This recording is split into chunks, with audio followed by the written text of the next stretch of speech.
Assalamualaikum warahmatullahi wabarakatuh. Kembali lagi bersama saya Farisal Hakim pada mata kuliah Ekonomi Regional dengan dosen pengampu Bapak Ahmad Fadlan, SE MSI. Dan pada pertemuan kali ini, di perjumpaan kita di pertemuan ke-13 dengan tema yang telah dibagikan di e-learning, yaitu terkait dengan perilaku individu di dalam organisasi. Dan nantinya saya akan membahas terkait bagaimana apa-apa saja sih, bagaimana perilaku-perilaku dalam organisasi, baik itu individu-individunya, sifat-sifatnya itu seperti apa seharusnya, dan bagaimana harusnya dia berubah, bagaimana dia bertransformasi, dan juga bagaimana harus berproses di dalam sebuah organisasi tersebut. Nah, langsung saja, pada video yang telah Bapak Ahmad Fadlan sampaikan, pada video materi tersebut dan juga di dalam buku Bapak Ahmad Fadlan, telah diterangkan bahwasannya bagaimana perilaku seorang individu dalam organisasi itu harus memenuhi beberapa kriteria dan juga berbagai sebuah ciri-ciri dari sebuah orang yang hidup ataupun orang yang bernaung di dalam organisasi. Nah, menurut Bapak Ahmad Fadlan, telah disimpulkan adanya setidaknya ada 6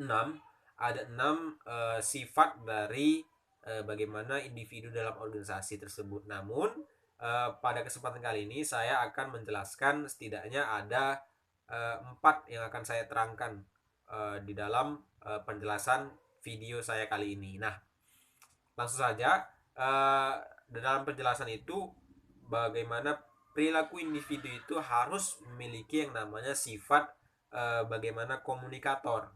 Komunikator ini atau komunikasi dalam hal baik itu secara lisan maupun tulisan, itu semua harus ada di dalam sebuah organisasi yang menaunginya itu orang-orangnya gitu.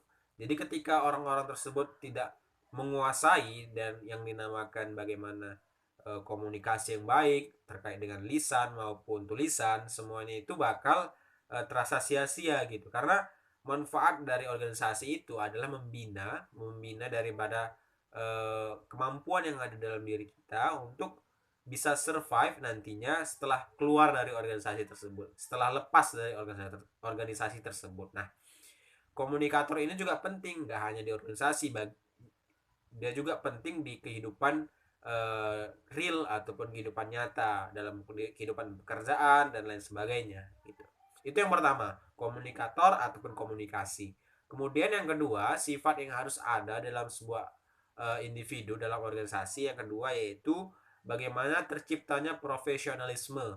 Profesionalisme ini harus diciptakan, harus tumbuh dalam diri masing-masing setiap individu dalam organisasi, karena tanpa profesionalisme ataupun yang namanya loyalisme di dalam diri individu masing-masing dalam organisasi, itu bakal nggak akan pernah ada yang namanya program-program yang akan dijalankan. Karena ketika program-program itu dibuat, pasti harus dijalankan dengan rasa profesionalisme, dengan rasa tulus, dengan rasa kebesaran hati, dan juga tidak pilih kasih gitu. Misalnya pekerjaan A itu lebih mudah dikerjakan, tapi pekerjaan B karena dia susah jadi nggak dikerjakan. Atau misalnya bosnya atau direkturnya itu nggak dalam personalnya itu nggak bagus, langsung nggak dikerjakan secara profesional gitu. Nah, hal-hal seperti itulah yang tidak boleh ada dalam satu organisasi. Nah,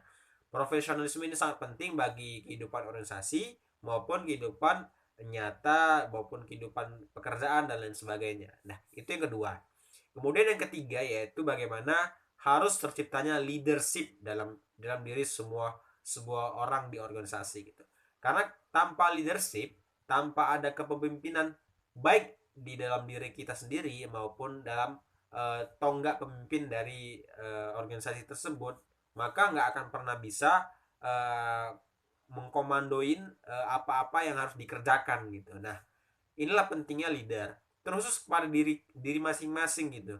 Ketika leader ini sudah ada, otomatis mengerjakan itu sesuai dengan timeline, mengerjakan itu sesuai dengan waktu-waktu yang telah ditentukan. Nah, itulah kunci dari leadership. Kemudian yang kedua, yang keempat, mohon maaf.